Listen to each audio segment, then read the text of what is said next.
It was just one start in one game early in the season for the Pittsburgh Steelers, but really that was all it took for one particular player on the defensive side of the ball to stand out so much so that I believe should be a starter the rest of the year. The Pittsburgh Steelers escaped out of Gillette Stadium with a 21-14 victory to acquire a 2-1 record so far in the 2025 NFL season. Was it a win that anyone found to be particularly impressive or to be a statement game so far for the Steelers? No. Was it a game that silenced any of their critics early on? The critics that are calling attention to their defense that is susceptible to big plays, that is calling attention to their offense's inability to move the ball consistently or to really take advantage of the opportunities that their defense is giving them? Nope. All of those things are certainly still there, still present, healthy and accounted for early on for the Pittsburgh Steelers. But the other thing that is also very much present, especially after that game against the Patriots, is that Jabril Peppers, just 2 weeks into his tenure with the Pittsburgh Steelers, is a valuable and vital piece of this defense. And really, the success of it could hinge largely on how he plays the rest of this year. I hope everybody at Steelers Nation is doing all right. Thank you so much for jumping back on with me. I'm your favorite co-host of All Steelers Talk, Jacob Puntori here, back for the second part of what is going to be my untitled self project currently, but it's my deep dive into the Pittsburgh Steelers. It's my deep dive into the things that are currently happening and how me trying to figure out answers to this crazy team that you love, that I love, and that just drives us wild. So I'm back with another edition fresh off of the New England Patriots game. And the only thing that I want to talk about is Jabril Peppers and his impact on the Pittsburgh Steelers defense, especially in the wake of Deshaun Elliott's week 1 injury, an injury that looked, by my accounts, pretty gruesome, but seems to be progressing nicely. When I was at the field last week, he was taking part in some significant progress in terms of working out. I believe that he's getting ready to return, and I believe that he should be back if he's not available against the Minnesota Vikings, probably coming out of the bye week in week 6 there, and that's going to be a huge return for the Pittsburgh Steelers. In the meantime, there was this gaping hole. There was this glaring issue in the secondary. Yes, they added all of these huge pieces in Jalen Ramsey and bringing in Super Bowl winning cornerback Darius Slay to sort of finish mentoring Joey Porter Jr. The cornerback room looked great, but it cost Minka Fitzpatrick basically going out the door the other way to the Miami Dolphins. And in his absence, the Steelers were left with Chuck Clark. They were left with Juan Thornhill. They were left with 7th-round pick Dante Kent, who winds up on the injured reserve for this year. Didn't really inspire a ton of confidence compared to these big names and all of these huge MVP caliber players that the Pittsburgh Steelers defense boasted. Yet here comes Jabril Peppers, a player that has first round degree pedigree. He's a 2017 first round pick of the Pittsburgh Steelers foe, the Cleveland Browns. Yuck, I know. But he's been a player who has over 100 NFL career games under his belt. He's been a starter at 4 organizations. Most recently, the New England Patriots. And that's what made it this perfect sort of revenge game and the perfect opportunity for Jabril Peppers to step into a starting role for the first time for the Pittsburgh Steelers. And boy, did he deliver. 43 snaps. I'm going to run this down for you real quick. He played 43 snaps on the defensive side of the ball as a starter for the Steelers. 26 of those snaps were lining up in the box. It was if you're familiar with Deshaun Elliott's game, if you're familiar with Jabril Peppers and what he does, you know that it is very much down the field, get after the ball carrier, make sure you're in on the tackle, make sure you are the closest one to the ball if there is a turnover. And that is certainly what Jabril Peppers brought immediately. He finished his first start with 6 total tackles, 4 assisted, 2 solo. He did recover a fumble, and while it won't show up on the stat sheet, He did lay a huge hit on a former teammate of his that was a big part of another fumble, one of four that the Pittsburgh Steelers defense forced against the New England Patriots. And while again it won't show up on the stat sheet, it was another feather in the cap of Jabril Peppers as he gets acquainted and entrenches himself into a prominent role with the Pittsburgh Steelers defense.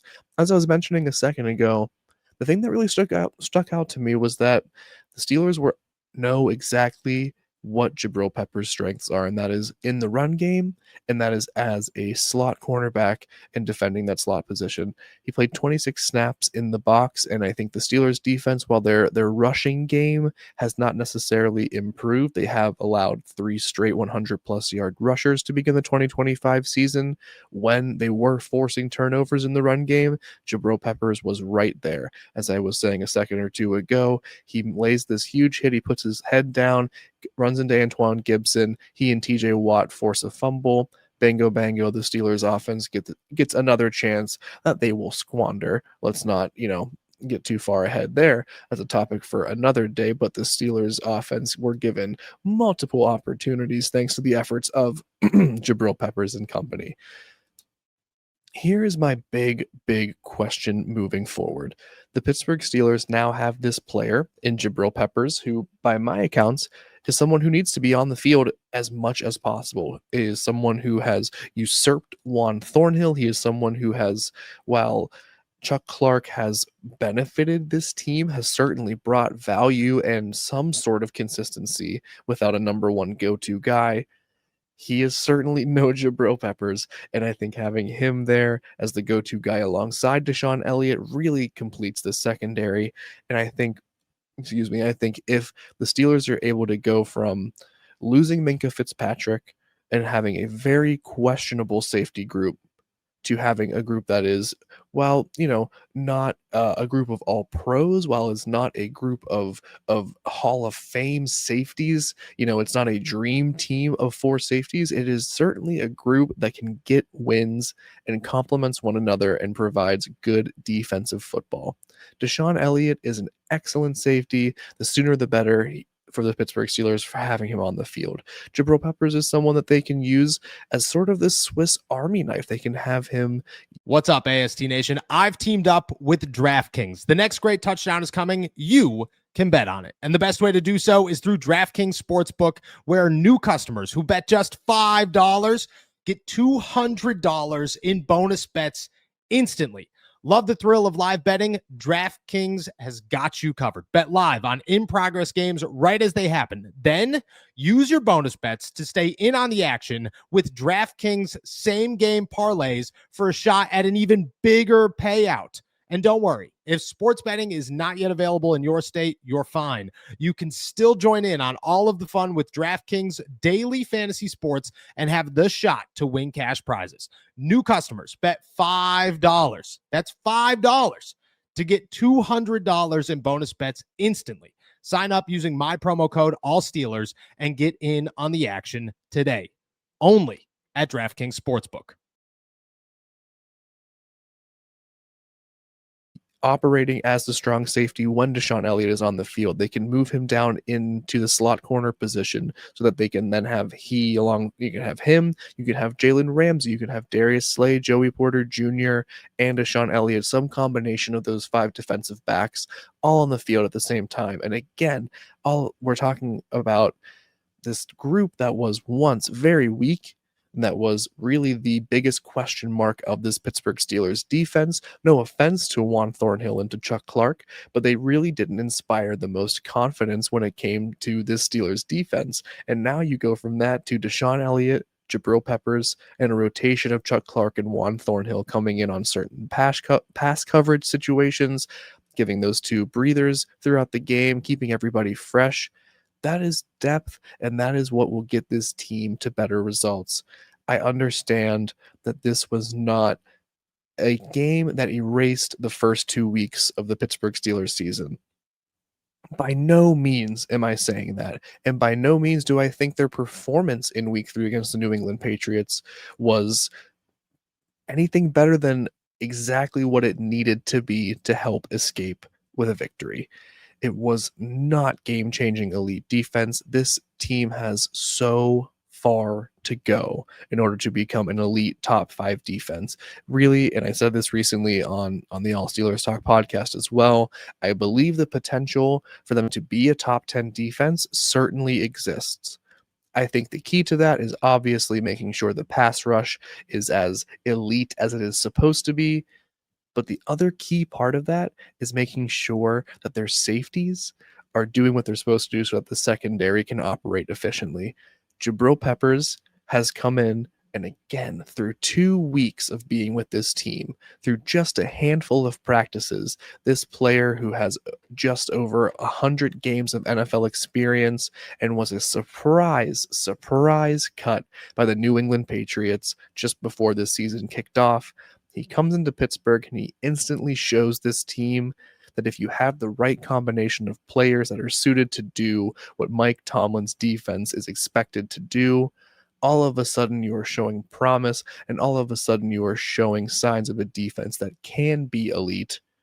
Isn't there right now, but they can be as long as they keep Jabril Peppers on the field and they do not, absolutely do not waste his talents on the sidelines once Deshaun Elliott returns.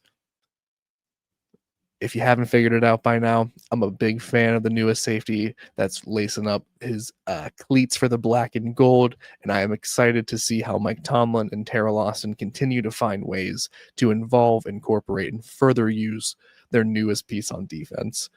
That's going to do it for me, y'all. We'll be back later with the flagship program of All Steelers Talk. Noah, he's over there in good old Dublin, Ireland, in there. I can't do an accent at all. I try, it doesn't work that well, but we wish him the best. He's over there across the pond representing All Steelers Talk for us. We'll be back with the flagship program. Maybe we'll catch Noah kissing the Blarney Stone or something like that, or in a pub at the very least. We'll be back with some episodes throughout the week. Not sure exactly when that will happen, but in the meantime, you can find everything that we do here on YouTube at youtube.com/allsteelerstalk. Subscribe anywhere you get your podcast. Give us some good reviews. It helps us out a ton if you can do that. And find all of our written work at si.com/NFL/Steelers.